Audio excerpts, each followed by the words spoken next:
Ассаламу алейкум, дорогие мои подписчики. Я хотела рассказать вам о моей,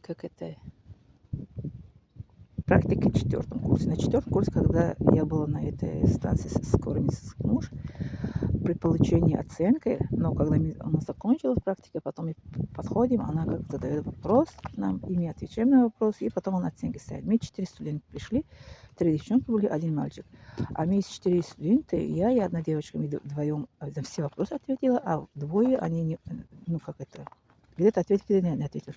Мы двое, я и другая девочка, получили 5 оценки, а двое получили хорошие оценки. А потом в итоге она говорит, мы тебя на работу не берем на будущее, она мне говорит. А вот трое мы берем на работу в скором помощи. Я говорю, почему? Она говорит, а вы стулите, а вы остеохондроз у вас, вы чемоданы не можете поднять. Я ей говорю, а вы мне без никаких обследований, да, диагноз ставите, говорю. Ну, получается, как гадалка, как шаман, как это, экстрасенс, правильно? Что прям человек сказать, что у вас остеохондроз, стулите, чемодан, она же со мной не ходила, что видела, что я как чемодан я несу. Мы вас не примем, а если хотите, я это вас, горбольница, как скажу, что на работу взяли. Я говорю, спасибо, без вас я обойдусь. За меня не решать, я говорю. Я ей сказала, что либо я приеду к вам на работу, ваша станция скорой медицинской помощи, либо я нигде не буду работать.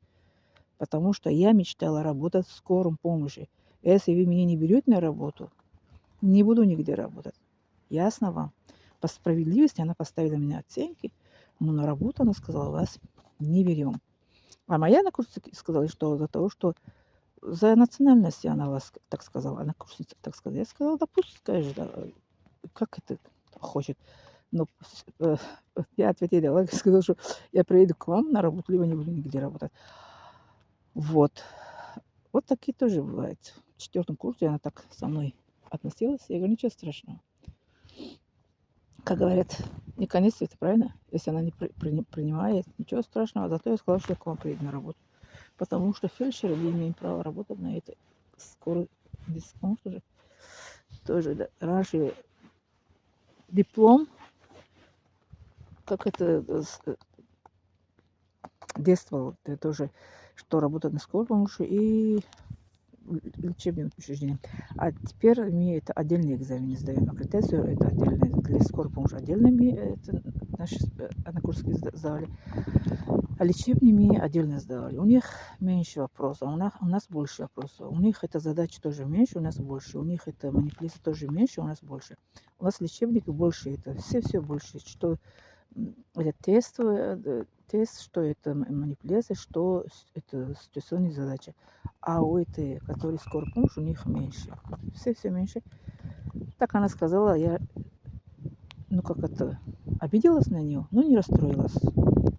Что хочу, то я делаю. Моя однокурсники сказали, что зачем ты пойдешь, где это все идут? Я сказала, никто туда не идет, потому что у нас больше вопросов была задача.